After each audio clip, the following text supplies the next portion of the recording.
Hello. Thank you for listening to Rivers of the Mind.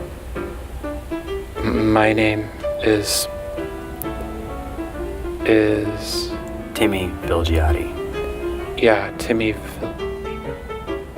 How do I pronounce that last part? Vilgiate. Do you mean like vigilante, or? No, it's Vilgiate.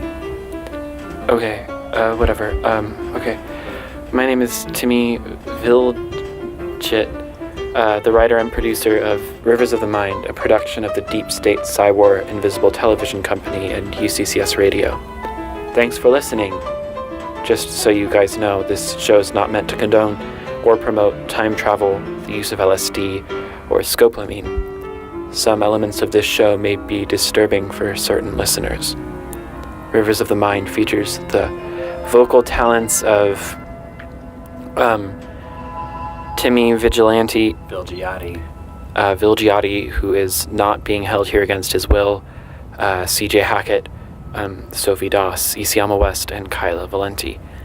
Now, with all of that said, please enjoy Season 2, Episode 6 of Rivers of the Mind, and then Light. The door, My reborn the stairway, and the house peeled back, and I saw the door.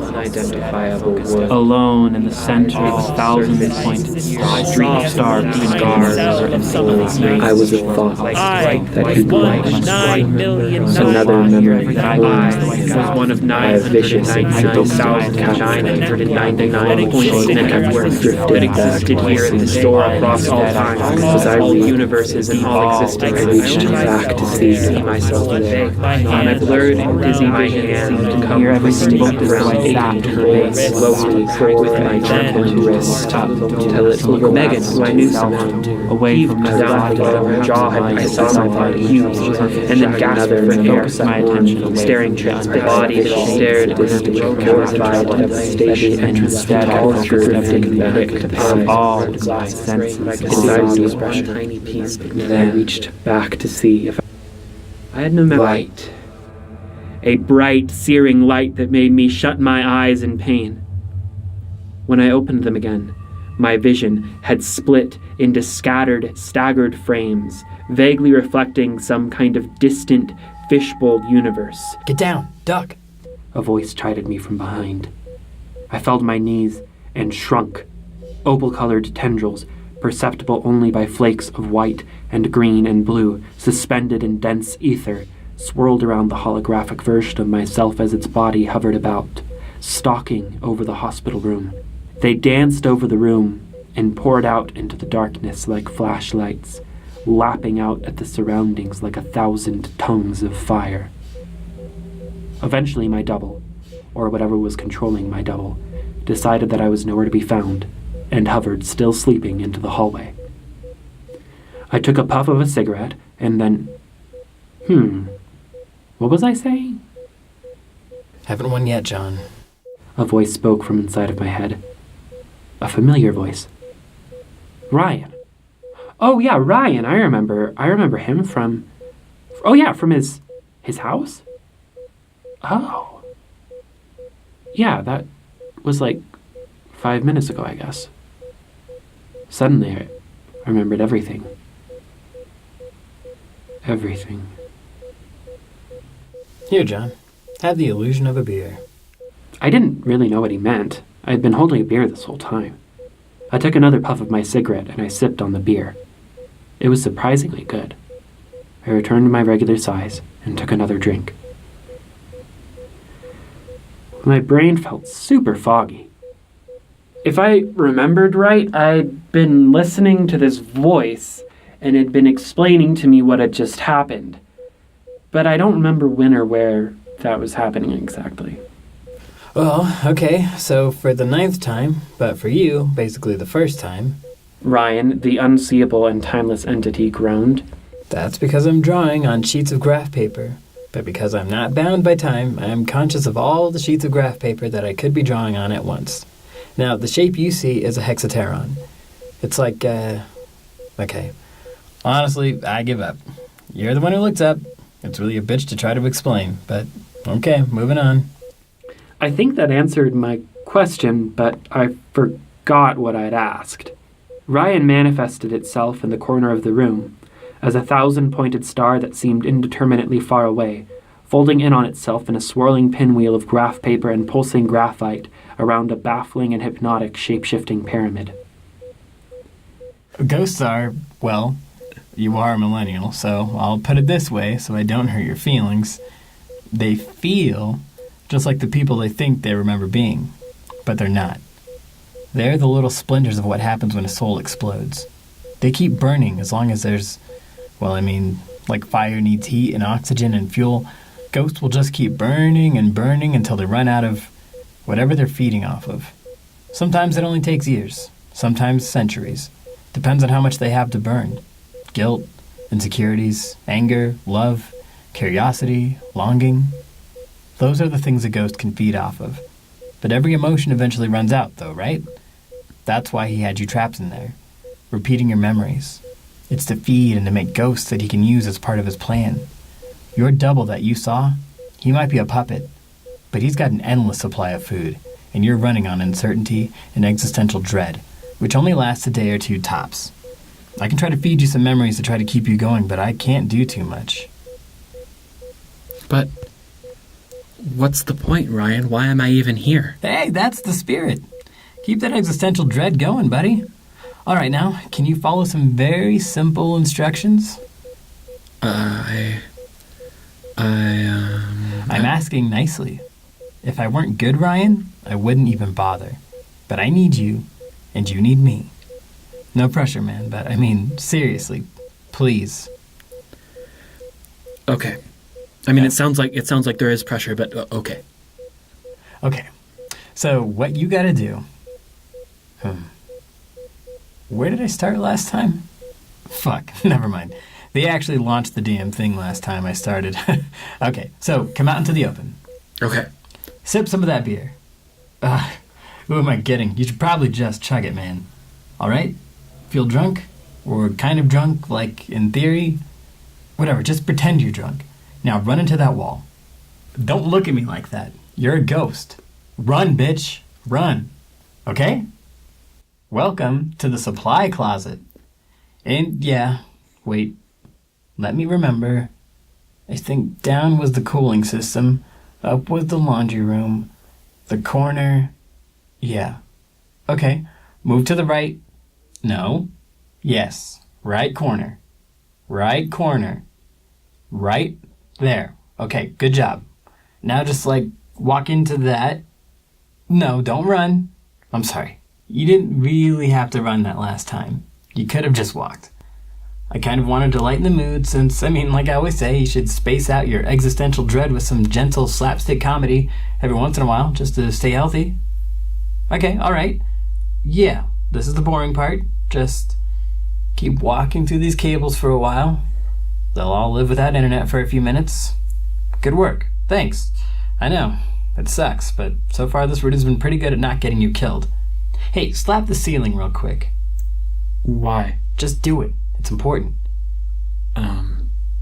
Okay. Someone was sitting on the toilet reading the newspaper up there. I think he just about shit himself.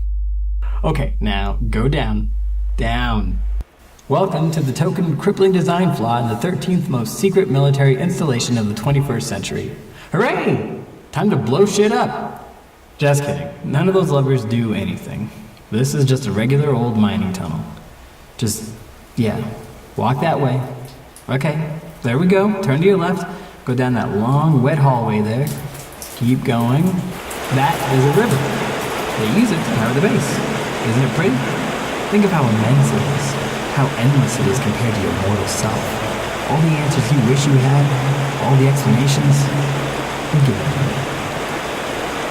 Wow. That was surprisingly thin. Good. It's important that you remember exactly where this room is. Now let's keep moving. There's a door on your right. Remember where that room is, but don't touch the door, okay? Now walk backwards 4 steps. Big steps. No, too many. That is a hidden observation room. Just sashay yourself right in there, and all right, we did it. And you only managed to get yourself killed a couple 100 times or whatever. Nice. Look through that window over there. What do you see? I see myself and a couple of That's right, John. Ghosts. Real ghosts. Don't think too much about their scars, John. You don't want to know where they came from. Can you tell it was in a mid-2000s emo band or what? Anyway, watch them. Carefully. Yeah, who am I kidding? You can still read their minds. You'll figure this shit out. Shrinking myself down to an almost microscopic size, I landed on the edge of a narrow, heavily polarized observation window, and I moved towards its brittle glass with uncertainty.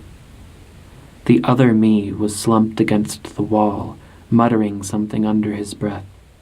A woman sat next to my duplicate with matted brown hair, a wide, crooked nose, and dilated blue eyes. Her neck was covered in bruises. A few months ago, in 1966, she'd been traveling with a few friends in a van across the country, and they'd stopped at a bar. While they were hanging out, some cool long-haired guy had come to sit next to her, and she'd gone on a walk with him. As soon as they were alone, a hand slipped over her mouth and pressed a syringe into the side of her neck. Quickly, she fell into a haze and awoke later in a military holding cell. Her real name was Mary Ann, but she went by Sapphire, her birthstone. She'd run away from home at 17. Her friends probably thought she was dead. And she was. She'd killed herself in this room in 1967. A dark-skinned boy named Carlos, face half purple, with veins bulging out of his neck, eyes bloodied and black, sat on the other side of my body and tried to support my head. He wondered what they gave me, and feared that they'd give it to him next. Only a few days after he arrived, he'd overdosed on a chemical intoxicating agent, so even if he couldn't remember that, he was very justified in his fear. He got picked up by a stranger while he was hitchhiking to a farm his uncle had told him about, a place he heard he could find work to send money back home. The family needed to buy some good farm equipment after all, and even if Eisenhower had closed down the official guest worker program, there are still plenty of farmers who couldn't find anyone to work for them around southern Texas. The stranger, who admittedly seemed nice at first, offered him a puff of a cigarette. He accepted and fell unconscious within seconds. He woke up in a cell, a rearranging maze that they had constructed for test subjects to try and navigate while on various substances. He was thirsty, not having taken a drink in days. "You can't have any water until you get out of the maze," a voice on an intercom told him in poor Spanish. The next day he had to solve it again, this time on a large dose of LSD. The process repeated and repeated until they tried the experimental agent that killed him. But he didn't remember that. He only knew that this was a very, very dangerous place. Both of the ghosts felt so. But Ryan had manipulated their memories so that they could all remember distinctly that the year was 1969, even if they'd come here at different times, and he convinced them that they'd all been moved to the same cell as part of a new experiment. None of them had met John yet. He'd been deposited there right after the guards took another one of the prisoners out of the room for questioning, a, quote, young hippie girl from Austin named Meagan. As the other John slowly came back to his senses, Ryan made him hallucinate that the strangers were all demons gnawing at him. He didn't recognize himself, not this body, not his arms or his legs. Everything felt totally unreal. He remembered living an entire life, one which seemed totally realistic, but as he slowly emerged from unconsciousness, he recalled 2 doctors tying up his arms and shooting them full of some kind of experimental drug. All of it had been some kind of strange, intensely vivid hallucinatory dream, and none of it was real. But, I mean, of course it wasn't, man. 2017, that's, super ridiculous. We'd all be lucky if we were, alive in 1970, let alone 2017. And if America hasn't gone to war with the Soviet Union by then, John hoped things would be, more advanced. Spaceships or something. And fracking, come on, that's obviously made up. Now, John had some bum trips, but that last one really took the cake. An entire lifetime lived as another person, and a geologist of all things. Who in the hell would spend their whole life wanting to be a geologist? Ryan convinced this ghost as he scrambled for answers that he'd been trying to dodge the draft by heading down to Mexico. So that's what he remembered. On the way down, he stopped to rest somewhere at a truck stop, and a big bag slid over his head. Everything went dark. He woke up here maybe 6 months ago. And what a shit place it was. Ryan transplanted memories from other ghosts into John's head. The other John slowly came to terms with the unreality of everything he just experienced. But he breathed a sigh of relief, knowing that at least all this was real. Like, it was definitely real, right, man? But who knows? Since he arrived in the space, the doctors had been shooting him up with every drug they could think of. With truth serums, with panic inducers, with sleep agents. He remembered days spent in front of screens, watching the same film, patriotic messages blaring in his ears, unable to sleep but not fully awake. He remembered being asked about his life for hours as interrogators made note of which drugs got the most out of him. He remembered being tested and tested on his personality, his intelligence, his stamina, hours upon hours of seemingly aimless sadism. All of it he remembered clearly. But something had changed. Whenever he looked at someone, his brain seemed to coil itself around them and squeeze out every single detail of their lives. He knew what people would say before they said it, so that their voices almost felt like they came through a psychedelic tape echo. He felt like he was still tripping. Maybe not as hard as he had been, but still tripping. Perhaps, he speculated at Ryan's direction, the government had made a mind-reading drug. Perhaps that was what all this was for, to make him into a weapon. For example, just by looking at him, the other John knew that Carlos came from Mexico, that he'd wanted to find a way that he could make money to send home to his family in Chiapas. He could hear the stories that Carlos's grandmother would tell him. He could see Carlos's childhood memories of playing outside with his sisters. And then when he looked at Sapphire, he knew that she was really named Mary Ann.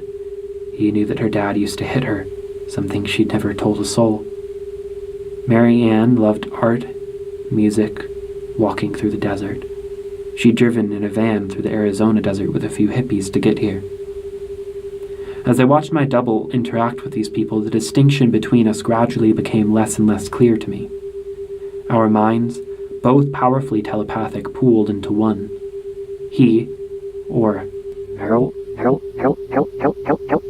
I, knew that Ryan was a heroin addict from San Antonio, who'd been lured here by his drug dealer and forced into a slow, painful withdrawal. We knew Ryan played guitar, and that his favorite band was the Monkees, as he was eternally ashamed to admit. But he and I knew them inside and out. And instantly, I looked at the faces of my fellow ghosts with terror, breathing heavily. Carlos's veins submerged beneath his skin, and his eyes reverted to a thoughtful brown, framed by patchy brown facial hair. Mary Ann pulled her hand away from his shoulder slowly and gently. The bruises around her neck disappeared and her skin cleared up. 2 enormous blue eyes now glistened with sorrow and life. My heart started to calm down as I looked at her. I could sense an invisible and shimmering light quivering behind her pupils. I knew that I had met her, I felt for some reason, and likewise she felt like she had met me. Are you alright? I blinked rapidly to try to clear the haze out of my eyes, searching for words that did not exist. Ryan sat back and decided not to insert himself into the situation. Let them form a bond, he decided. I dissociated from my double and shifted my attention to Ryan. My other ghost was blocked off from seeing the scheming side of his brain, which watched like an indifferent cameraman already tired from filming the 50th take of a scene. But this was the first time that John's ghost had looked at Mary Ann that way, And perhaps that was what had been missing from the other tries. Maybe the take just needed a little pizzazz. Oh,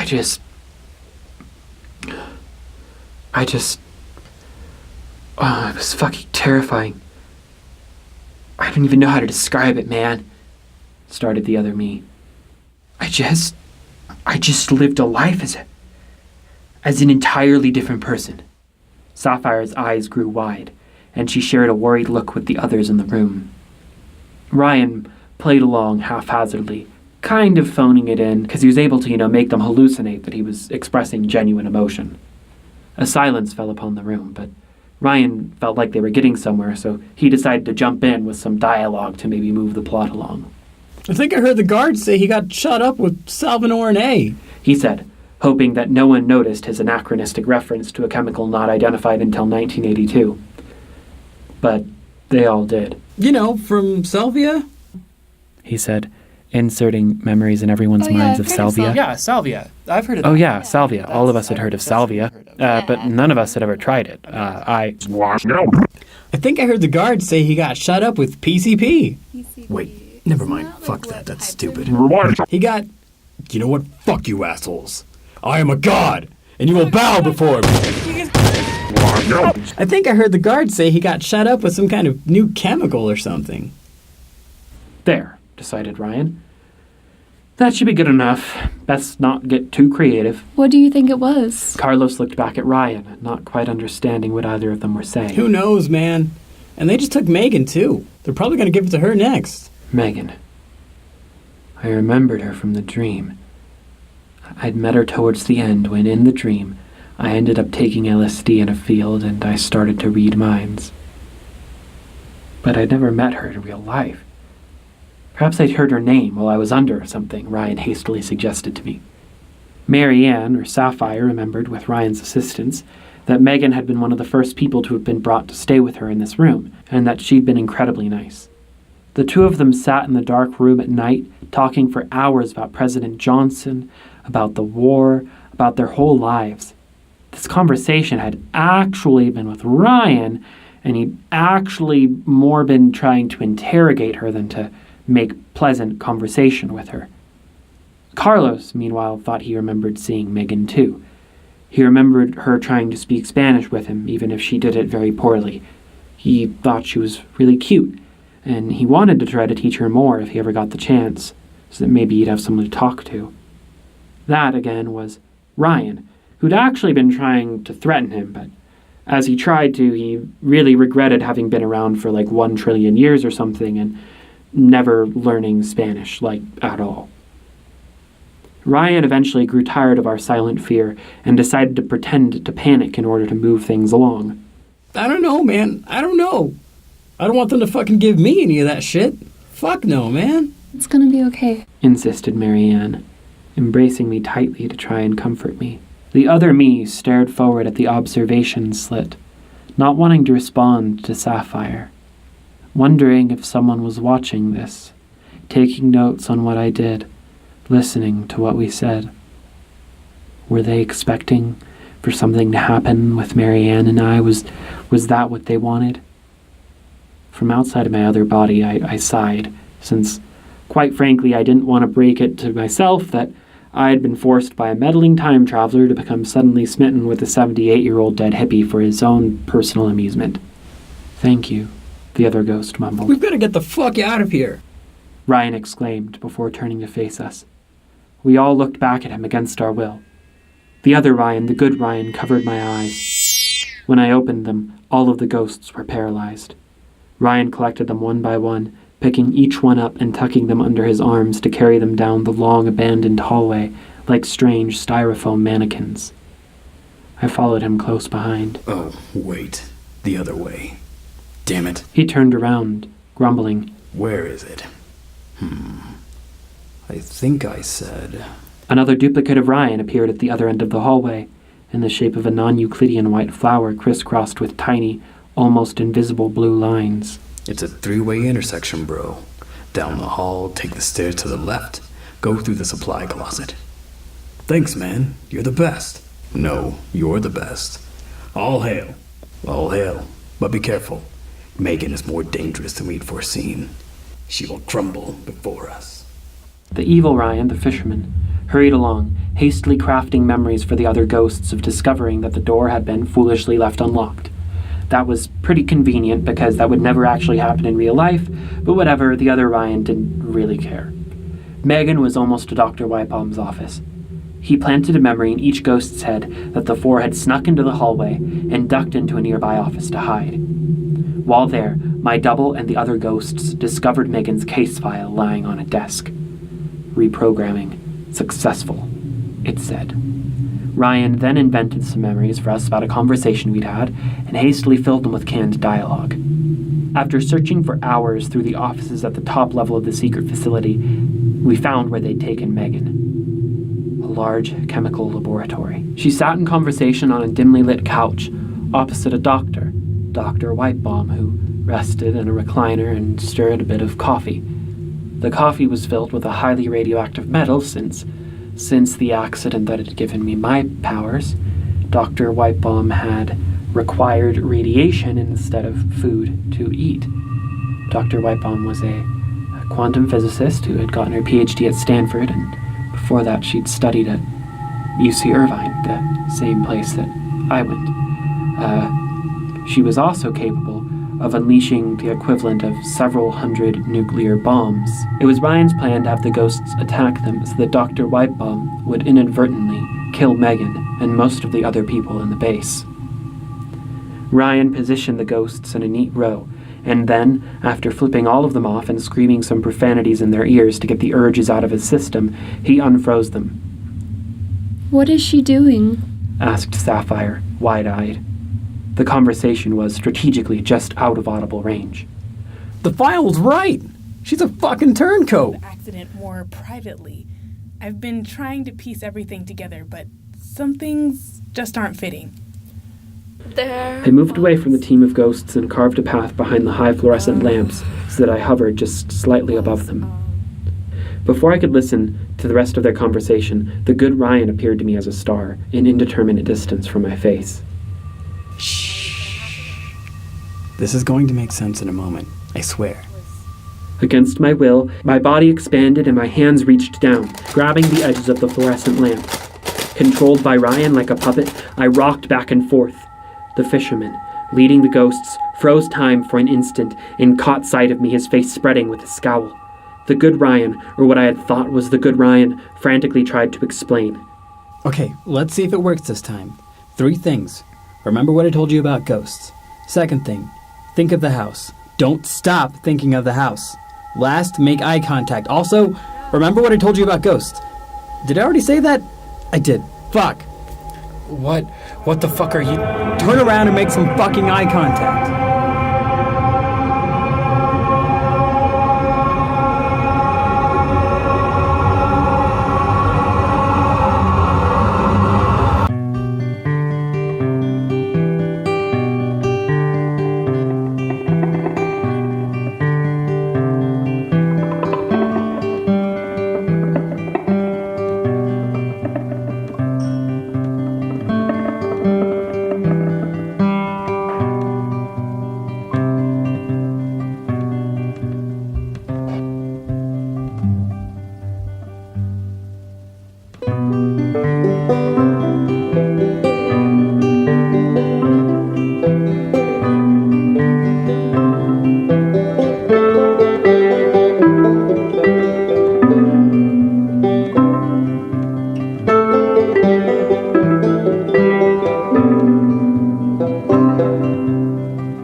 What is sacred becomes profane.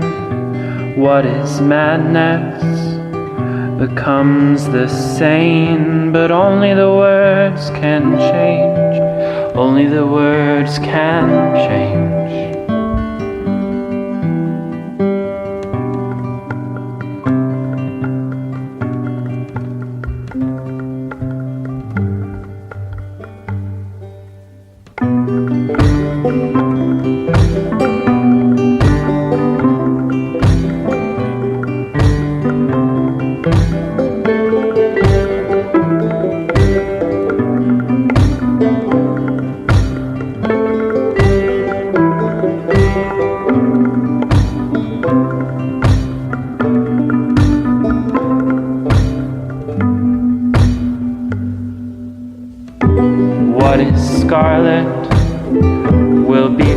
red. These delusions are in your head. What is spirit is never dead. Only words that you've been fed. You've been fed.